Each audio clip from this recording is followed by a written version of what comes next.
Welcome to She Sells Radio. Well, I have to say, I know my She Sells community, and I know how thrilled to the core so many of you are going to be for today's interview and today's guest. And so I'm just going to get right into telling you who we have today, because so many of you know her. So my guest today is Toni Jones. She is an esteemed affirmation musician with millions and millions of plays on Spotify, Apple Music, on YouTube, and more. And Toni, I shared this with you when we connected originally on Instagram, but your music has become like a mantra for the women in our community. And we played your songs, so many of your songs at our recent Sedona retreat. And it was just so magical to have that energy. Yeah, there is part of the retreat. Our women are texting me saying like, I'm jamming out, to Toni's music, getting ready in the morning, walking into work. So we're just grateful for you and who you are. And I'm so excited to have you today. Thank you so much. I'm happy to be here. Thank you for sharing me with your platform. Oh, it's so amazing. And so obviously we're going to get into all things music and affirmations and mindset today, but I would love to just start with some of your background, because I know you were a life coach, right? And a mental health advocate for women and youth, which I understand is part of what prompted you to start making the music. And so I want to get into that shortly, but I'm really curious, just as someone who's a coach myself, and I love the industry and I'm so passionate about it. What got you started on your journey into coaching, and specifically with that focus on life coaching and then mental health? You know what? If I was to say, pain and heartbreak has been has always been like a portal of entry into my evolution. Maybe because I'm stubborn. I tend to be stubborn sometimes. And so I would say that heartbreak and pain made me realize, I think it was back in 2012, 2013, where I realized, man, I have to figure out what it looks like to like really create my life, like really be about my business. And so I was like, I need to go back to school. And I ended up, actually, that wasn't the next step. I was online Googling manipulation, and I went down a whole rabbit hole and came across narcissism. Now, this was before the word became a trend to say, right? It was like in 2013, and I was a substitute teacher. And I came across narcissistic personality disorder, and I was just amazed. I was like, oh my God, I have the traits of someone who is a victim to people who have this disorder. And I was dating someone at the time that had this disorder because they fulfilled all the traits. And I was like, oh my gosh, I have to get it together because I can't be prey to these type of people.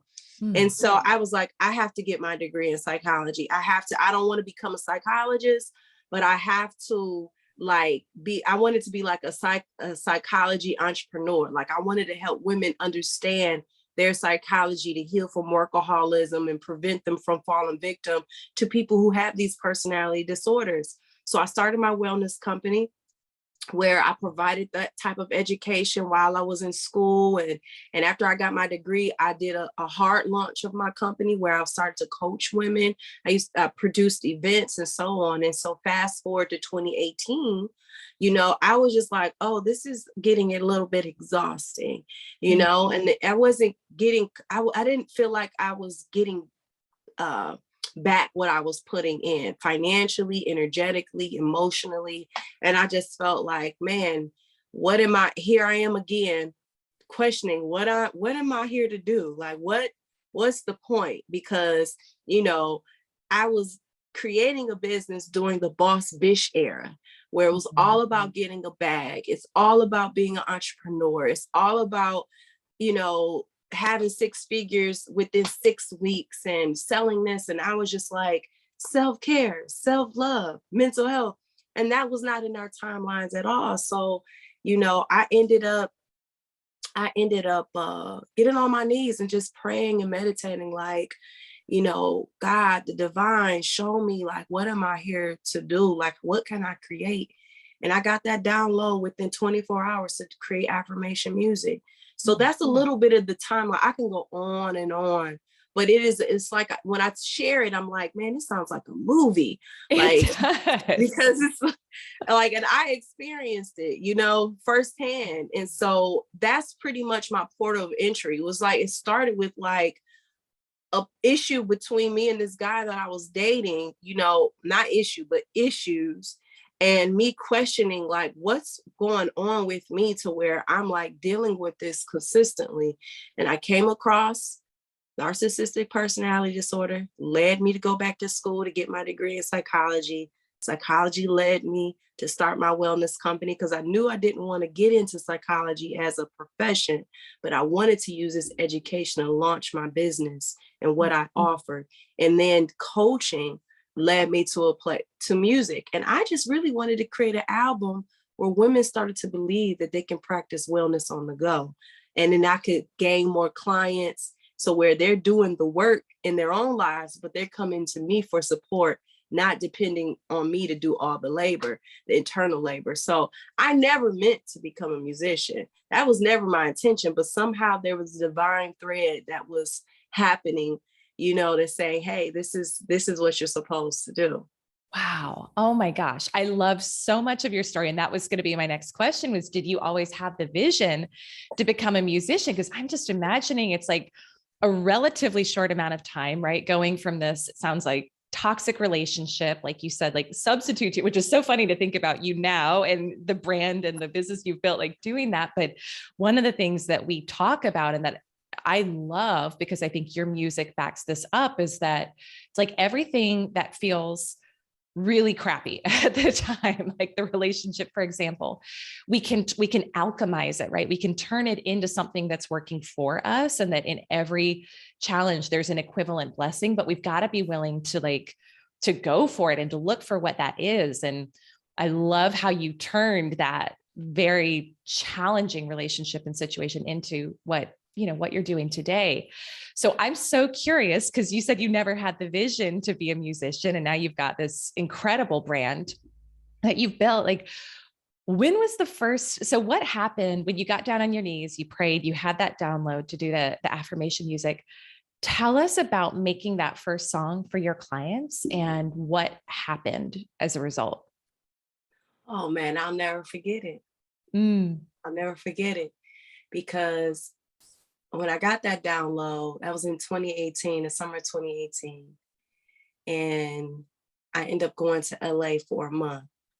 And I brought all my journals, all my notes from all the programs that I've been in, spiritual retreats and things like that, my journals. And I went to California with the intention to write my album. And I wrote Affirmations for the Grown Ass Woman in LA. And on the beach, actually it was Long Beach. And I wrote 9 songs to represent the 9 months it takes for a woman to grow a human being, because I wanted this album to, as soon as a woman pushes play, she ends up growing the woman of her dreams without her even trying, you know? And so I came back to Detroit, applied for a loan. When I got the loan, that's when I got into the studio, because I didn't have extra money to go in the studio, pay a producer and all of that stuff. It's a lot of money to produce an album. Sure. And so I got in the studio, and the first song that I recorded was No Is Bay. I love that one. And I created the hook, and immediately the producer was like, whoa, have you done this before? You know, and this was a childhood friend that's known me too. So he was just like, you really just whipped that up like that? I was like, yeah.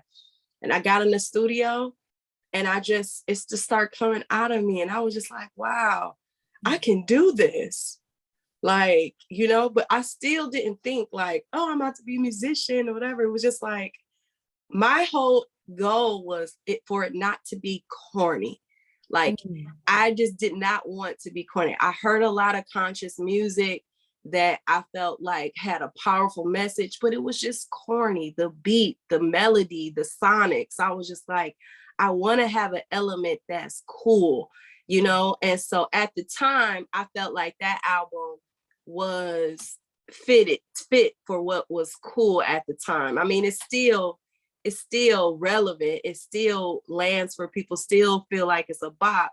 But for me, what it felt like creating that was just like, I want to make sure that this is undeniably felt, where women are just shaking their butts, but they're also getting these downloads, but they're also crying, but they're also healing, but they're also sending emails or getting the kids ready. It's like, so they can experience the embodiment of being multidimensional in one moment. Like, I can actually be well healed and on the go through this music, you know, and I can say these words. So for me, it was like, oh my God, I'm creating something that's can revolutionize. So when I was in that studio, it was so many thoughts like, oh, this is revolutionary. Like, okay, where did I get this talent? Oh my God, I can really do this. And I'm like, oh, this is cool, you know? So that's kind of like where I was when I was writing, I won't say writing because I already wrote the album, but when I was actually in the studio producing that particular song and album. I love that. I'm so curious. Did you ever have imposter syndrome show up? And I'm not even a big fan of that word because I feel like we kind of perpetuate it. So maybe there's a better way to say it, because I don't want to keep fueling there's a big conversation around imposter syndrome, I think. But I know one of the things that happens for a lot of our women in the community is it's like they typically come in and they enter our community when they're ready for something bigger in their lives. And they create it pretty fast usually, but there can be that element of like, wow, like who am I to be making more money, be launching this business? So for you realizing, wow, like I've got this gift, this is actually really good. Was there, and your identity may have still, like it was shifting during that process, right? So did that come up for you? And if so, how did you navigate that? So when I created the album, I had no thought of fear, or it was the first time I ever created something without fear or doubt. Wow. How was that? Because it was, I just want to pause on that because I think that's important, because it was so channeled, or why was there no fear or doubt in it? I think it was just so channeled. It was such a knowing. I felt like every woman on the planet was whispering in my ear saying, please do this for us. Oh, wow. That's what it felt like. And I could not unhear that. I could not unfeel that. I knew before I knew in my head, I knew in my body. Like, I was like, I have to do this. Like, you know, and it wasn't like, oh, to change. It wasn't, I just remember feeling like logically, oh, this will help my clients. Logically, I was thinking, oh, this will be so impactful for women that I serve. But the body feeling, the heart feeling was, I don't know why I have to do this. I don't know why this is so like, get it done. But I know I have to do this and it feels great, you know? And so I didn't have any doubt. And that's what really gave me the breadcrumbs to like continue on this path, because so many other things professionally weren't working. So many things were just being destroyed right before my eyes. It was completely soul shattering, you know? And so the only thing that I saw that had life was the music. I saw it growing without my effort. And I was like, wait a minute, I like this feeling, you know? And so with the imposter syndrome, to be honest, Elise, I didn't start experiencing that till the music start, you know, growing and being, I mean, last year I dealt with it because I was watching, I think I was going through a soul curriculum of learning, is it duality? Learning how you could really show up big in the world and still be a work in progress. You could still be learning lessons. You could still be navigating messy situations and decisions that you don't really want to make, but still be showing up for your dreams, still showing up for your craft and your talents. And so watching myself go through that helped me release a lot of shame and guilt around, I'm not perfect, you know, like I don't match this image that's out here. People are not seeing the behind the scenes of how I'm screwing up, you know? So for me, it was like, am I really doing this? And I just felt in my spirit like, yes, I am. This is what wholeness looks like when you have space. You've expanded your consciousness to have space for your duality of being a human, being a spirit, being a badass, being insecure, working through messy situations. You know what I'm saying? It's like, Yes. oh, I am doing it. Like I'm doing it right, you know? And so that imposter syndrome I can relate to, but it was post at the music. It was not during or pre the music. So yeah. Wow. I absolutely love everything you just said, because that comes up for all of us, right? And especially like you're on a visible stage. So there can be the self-imposed pressure and sometimes external pressure of like, I've got to live this 24/7. Yes. And I mean, today I experienced that with my own brand and what I teach, and of like, you know, we teach this stuff and we know it and we breathe it, but I do feel like we teach what we need to learn. And I'm still learning layers and layers of Yes. I think I'm teaching. So thank you so much for just being real about that, because that is so present in my life, like this morning as we record this. I get it. Thank you. You're welcome. Oh my gosh. So there's so many things I want to ask you about. I'm so sorry. Okay. I promise I'm not going to keep you here all day, but I really could with the questions it's okay. I have for you. I want to ask about doing business a different way. And I think that's part of why your music resonates so much with me, with the women in our community. And you say so one of your songs, Lens Check, right? You say there's an evolved way to do business that hasn't hit the entrepreneurial trend yet. And I love that. And one of my clients actually took that and like, it's really inspiring her to create something very different in her space that's much more heart-centered and heart-led than what the rest of her space is doing. But I want to hear from you, like, what does that mean to you, this evolved way to do business that hasn't hit the trend yet? Because I think we're all passionate about doing things differently here, doing like making money and being heart-led, making money and taking care of ourselves. But I want to hear from you. What does that mean? Well, an evolved way to do business that hasn't hit the entrepreneurial trends. The entrepreneurial trends, we all know them. You know, master marketing, master social media, post 3 times a day, all of these It's different exhausting. things. You know what I'm saying? And have a business plan, don't have a business plan. It's just like so many different things.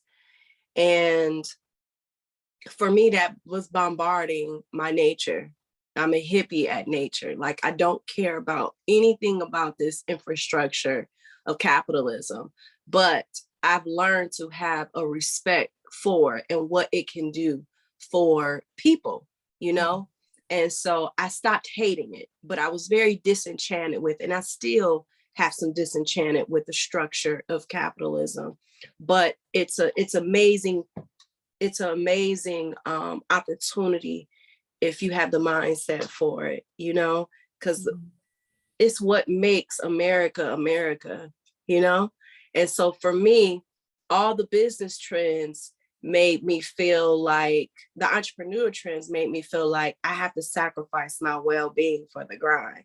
Like I have to sacrifice my sleep, my fun, my play, my time, my energy, my health for $1. That don't make no sense. So the evolved way to do business was coming to me as my well-being comes first. My joy comes first.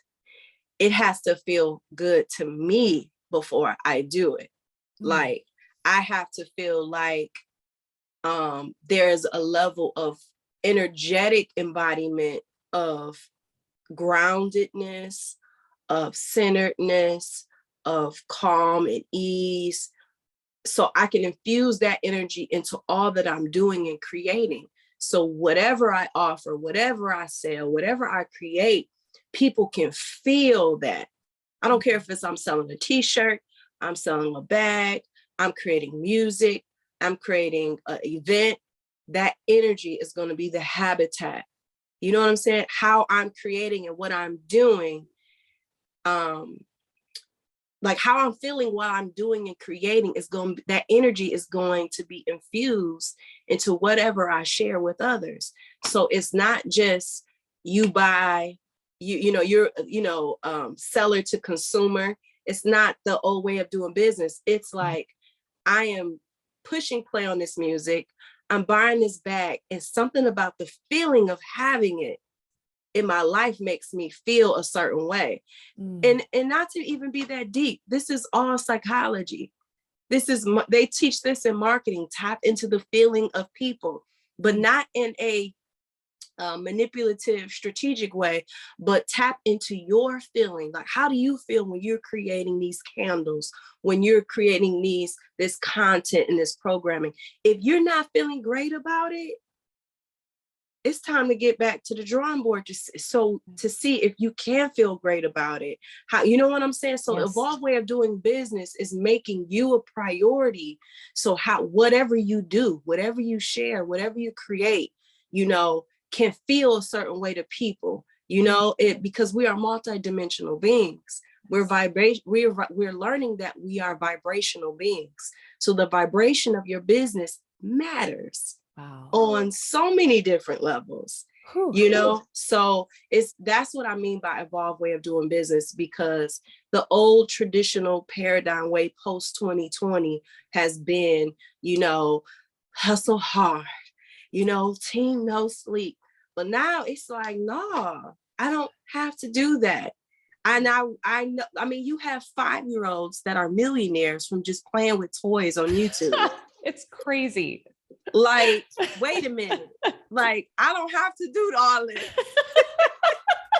I need to go back. I remember Kamala Harris, the vice president, announced last year, Kamala Harris, the vice president, she announced last year 30 million women did not return back to work last year. You know how many women that is? Like 30, and she was encouraging them to go back to work. And I'm like, ooh, Kamala, good luck.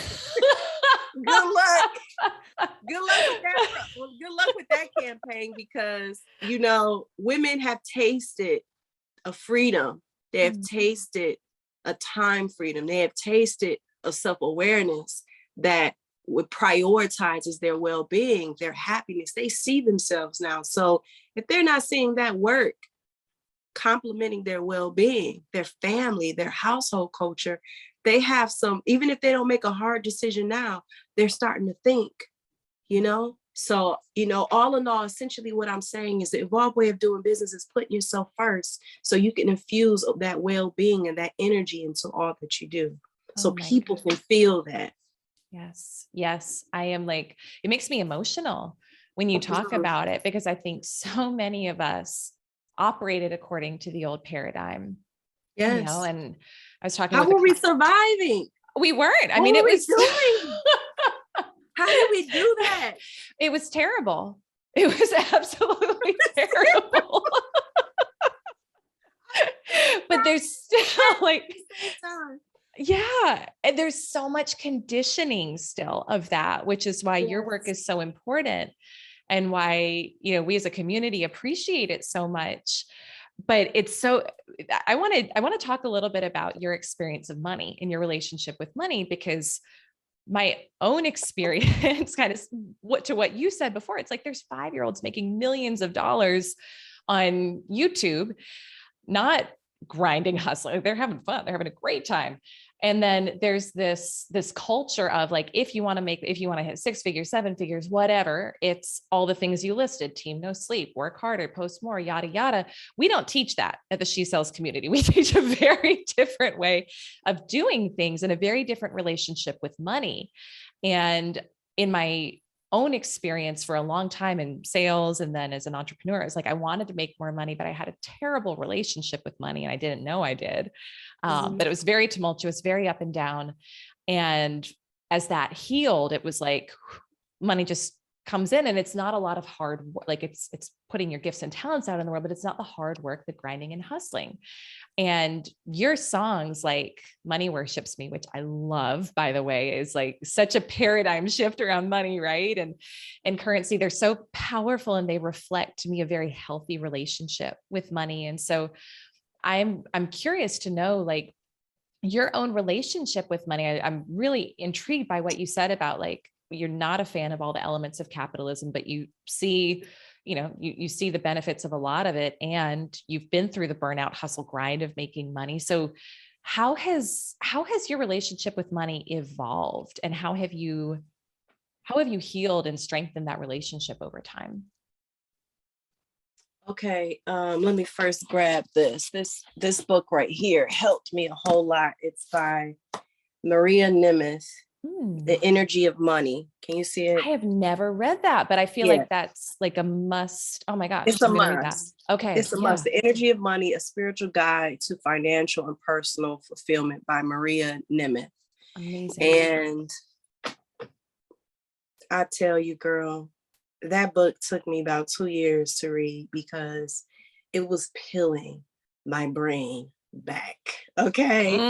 Because the amount of stuff that I saw that was the root cause of just irresponsibility with money, the amount of shame and guilt I had, because I struggled for years as an entrepreneur and as a woman of being pretty and being powerful, but not profitable, and I was quietly embarrassed by that, so it was, I was always secretly trying to figure out, how do I be responsible with this money? Like, and being an African-American woman, it hits harder because it's like, when you experience your culture being defined by not having a lot, you try and show up with having things to show that you have something, even though that's an American thing.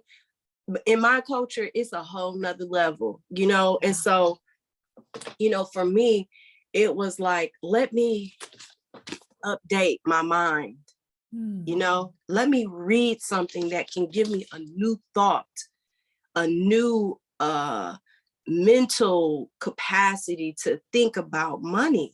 What is it? Why is it? Because when I remember years ago, I used to grab dollars and I would just look at it like, why?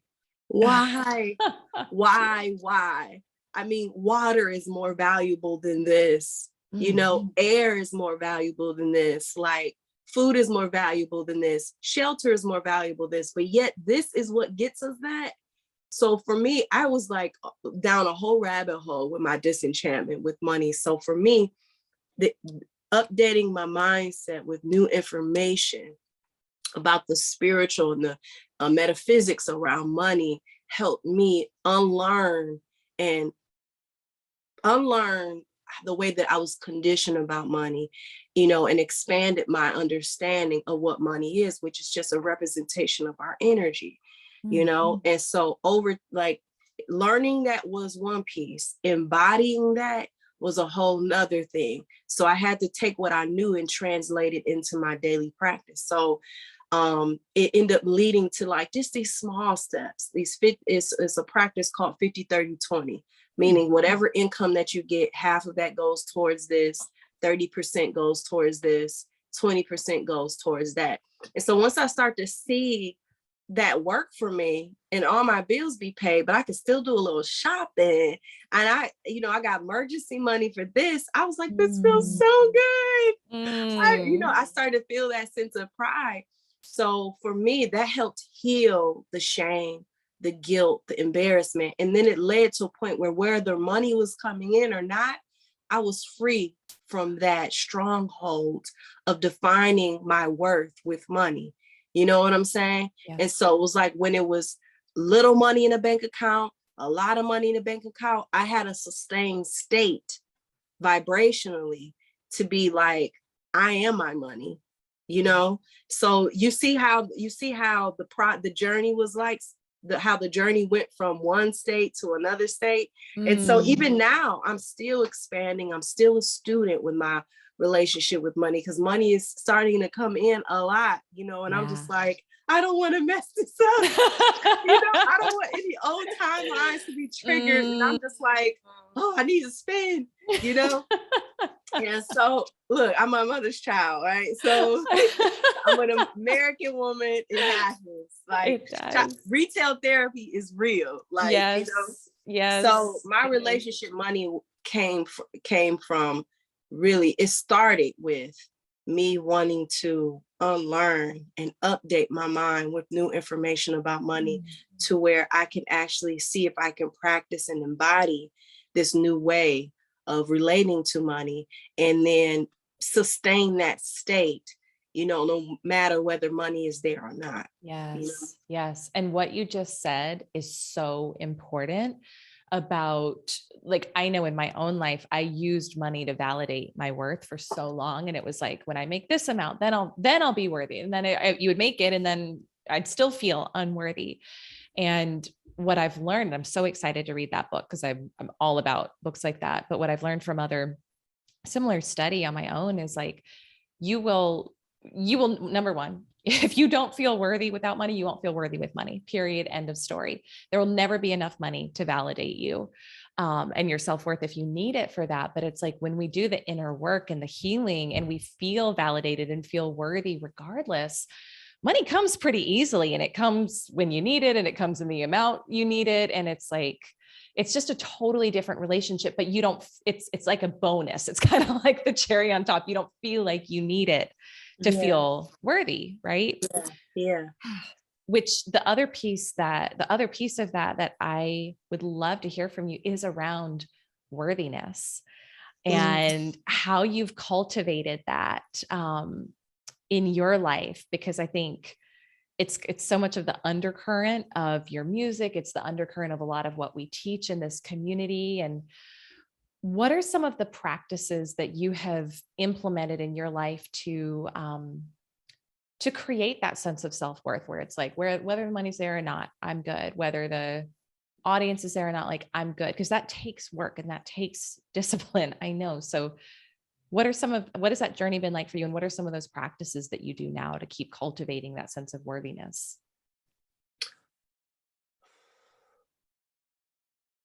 I would have to say that my spiritual connection to God. And girl, it's just like those awakenings to who you truly are as spirit has helped me realize my worth. When you understand the breath that you're breathing, the heartbeats that are happening without your intentions, your lungs, your blood, your body doing things without your effort, you realize, you pay attention, that you realize you're connected to something that's helping you work and operate. And when you get curious about what that is, what that source is, you realize, I don't have to do anything to breathe. I don't have to create a vision board for my heartbeat to keep going. I don't have to do affirmations for my lungs to keep breathing. I am worthy of this source working through me to live. So what does it look like for me to translate that worthiness towards myself? If life is saying that I'm worthy, no matter if I ate Doritos, chocolate, cake, all that stuff today, my body will still be going. It's going to fight for me. If I get a cut, life is not going to say, oh, you got to read scriptures and you got to fast for you to heal. No, that cut is going to heal because it was designed to heal itself. Wow. You see what I'm saying? So I'm worth that healing without my effort. So that's the highest level of worthiness, of just, you are not your intentions, your performance, your behavior is not a prerequisite for your worthiness. Wow. You being here is your birthright to worthiness. You just being here. So awakening to that, it trickles down.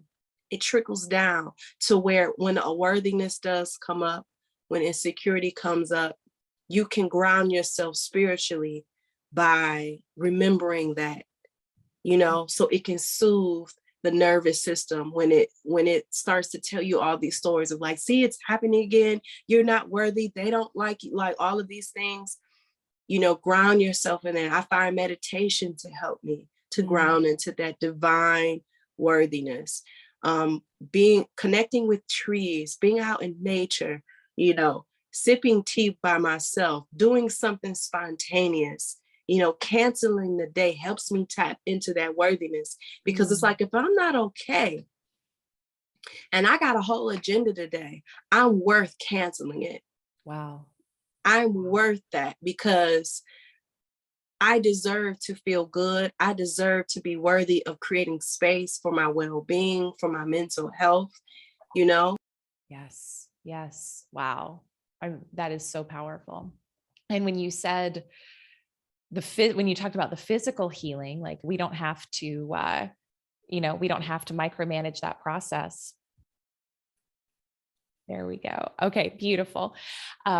So one of the things that you made me think about when you were talking about the physical healing and how we don't have to micromanage that process is how that corresponds to our inner healing too. Because as you say that, I think about, there's so many years of my life where I would like effort the inner work, and I like affirmations would feel hard, and visualization would be like, oh, I've got to sit here and like really, really like focus, and it felt like effort. But as you say that, it's kind of it's just a different way that I haven't thought about it before, where like, like that part actually gets to be easy too. Like the inner healing gets to be easy too. And that the divine is helping us with that all the time too. And I think this is my perspective, I want to hear your thoughts. Like we make it harder than it needs to be, or make it last longer than it needs to be, because we think it has to be hard. So what's your perspective on that?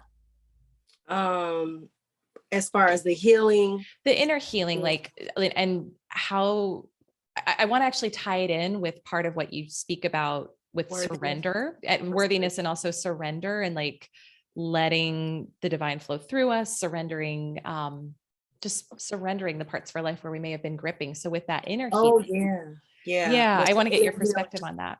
With the inner healing, I would say the best part, I would say the best thing that has helped me is to remember, I won't say remember, or what's the word, reframe. It's like put myself in a perspective of treating myself like a newborn, so fragile, so new, so dependent, And when I look at, once I became aware of like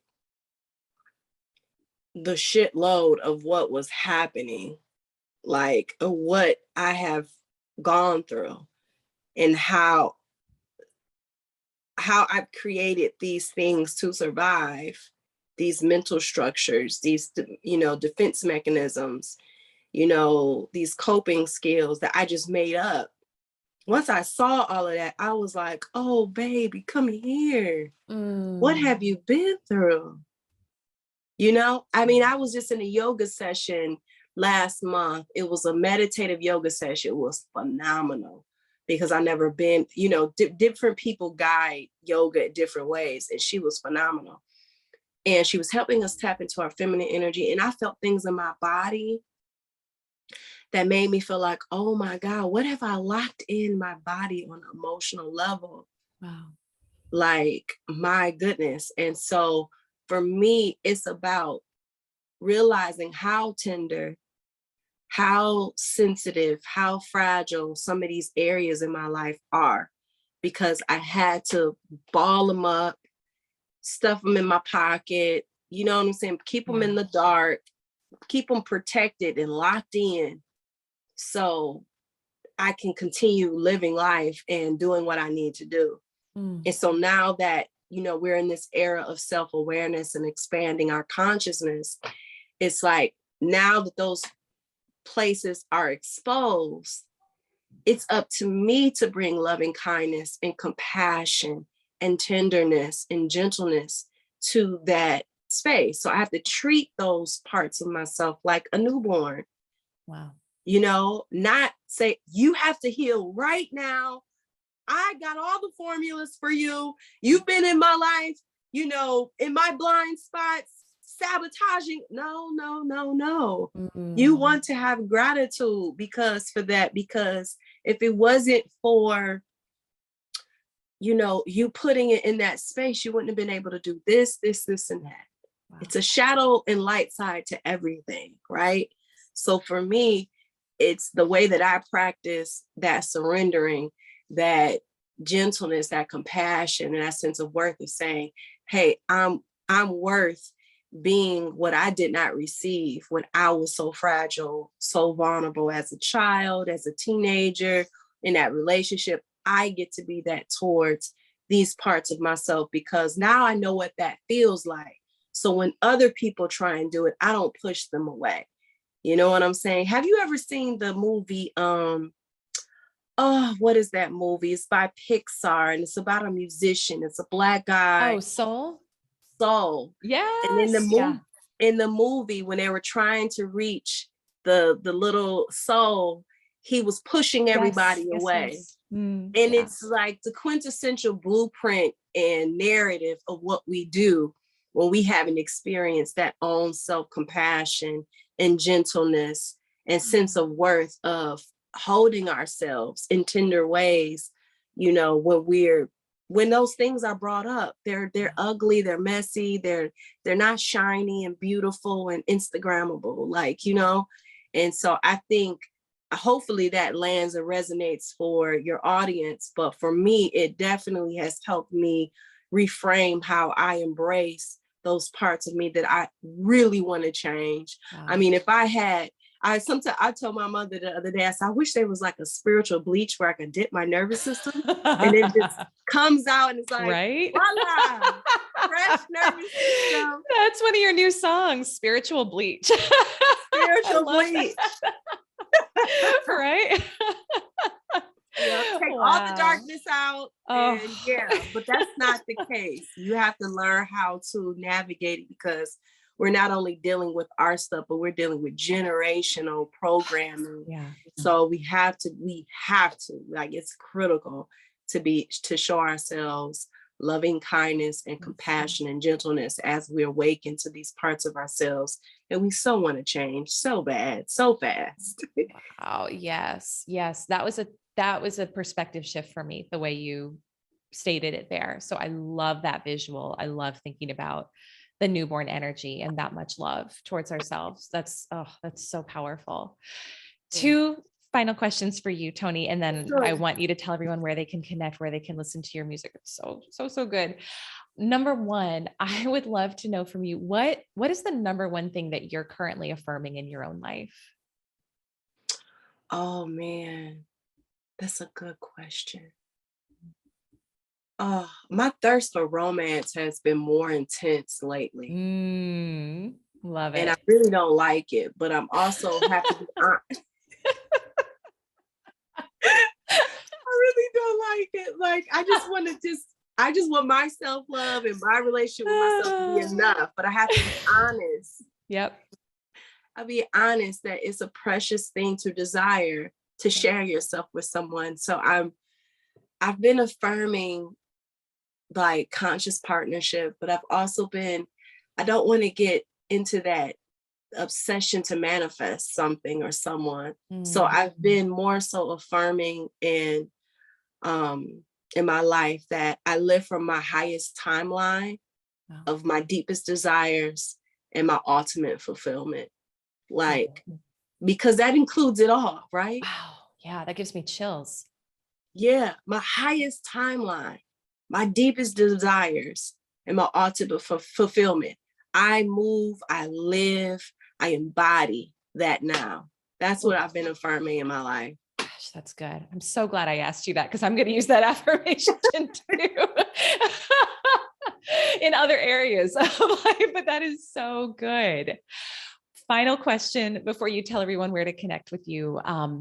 The core message and the core theme of She Sells and the work we do here is to trust yourself, to trust your inherent wiring as a, we have both men and women who listen. So it's, but to trust your inherent wiring, to trust the downloads, to trust how you want to do business, Intuition. how you want to sell. Yes. Your intuition. So for someone who wants to learn to trust themselves more, what would be your number one piece of advice? Okay. It's twofold. Meditation. Spending silent time, quiet time, solitude with yourself, and just practice listening, practice deep breathing, because what you're doing is you're giving your brain, your nervous system, you're giving yourself physical evidence that you listen to yourself. Like, this is what we do. This is a lifestyle. This is not just a wellness practice, but I'm sitting with myself to hear and to wait and be patient with my knowingness, with my feelingness, to witness what's happening in my body, what's rapidly going on in my mind. And I deep breathe and I inhale and I exhale. When you make that like something less a ritual for yourself, what's end up happening is your intuition gets louder. Your discernment, and I won't say louder, but your intuition just becomes more to the forefront, because it's so much noise going on in life. There's so much noise that we've normalized in our mind, that when you practice meditation and stillness and silence, you amplify that habit to say, hold on, where does my heart say? What's really happening? You don't feel the impulse to act and get answers immediately. You go into that sacred space of saying, what is the great I am channeling and speaking through me? What is true for me? How does this feel in my body? You know, and again, that goes back to worthiness. I'm worth the stillness to get the clarity of how I need to do business, how I need to go about this relationship, and so on. The other piece is, out of all the mistakes that we made throughout the years, out of all the good decisions that we made throughout the years, we're still here doing it great. So we don't have to be obsessed about doing it right. Even if you're doubting, and I say this as a student to this, not a master to this, okay? Yeah. Even if you're the self-doubt and you're like, oh my God, am I going to make a mistake? And you're just like, I'm just going to make this decision. Even if it's a mistake, all it's going to do is feed you being greater. You only get better. No matter what side of the fence you're on in your decision making, look at your past. You've made tons of mistakes. Oh, yeah. You've made great decisions, but both have led them where? To this present moment. And you're still here doing it great. So we don't have to worry about whether you get it right or wrong right now, whether you get right or wrong in the future. At the end of the day, you're going to be good. You know, so trusting that. So I would definitely say the practice is meditation, practicing silence and stillness, even if it's for 2 minutes, 3 minutes. You just want to normalize that in your life, that you make time to be quiet with your inner voice. And the second piece is throw out the obsession of doing it right and getting it right and avoiding the consequences. Like, gosh, it is so liberating. That is so liberating. Wow. Thank you so much from the bottom of my heart. This is really one of my favorite conversations I've ever had on the show. And we've had a lot. Thank you so much. Thank you, Elise. Yes. Please, Toni, tell everyone, where can they connect with you? Where can they listen to your music if they're not familiar? I know so many of the audience already is listening to you, but if they're not yet, where can people find out more and listen to your incredible music? Yeah, well, you can go to my website, iamtonijones.com, where you can find out, like, you know, my social media, like some of my offerings. Then I also have a Facebook page called I Am Toni Jones. And that's where all my updates of my appearances, what cities I'll be in, performances, speaking, and gatherings. And then I'm on Instagram. I am Toni Jones. Twitter, I believe it's I am Toni Jones. I am.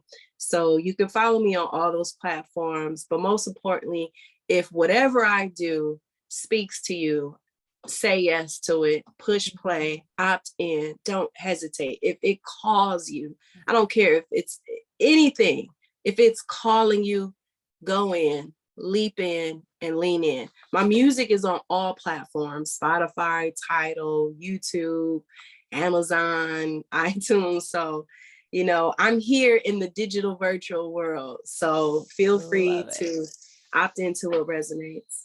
Oh my gosh. Oh my gosh. And just speaking to all of our listeners, you will not regret it ever. And you will listen to the music again and again and again every single day, like I do. And like so many members of our community do. Thank you again from the bottom of my heart for sharing your soul, your journey, and so much beautiful wisdom today. This was really, really powerful. Thank you, Elise. I appreciate that. Yes, yes.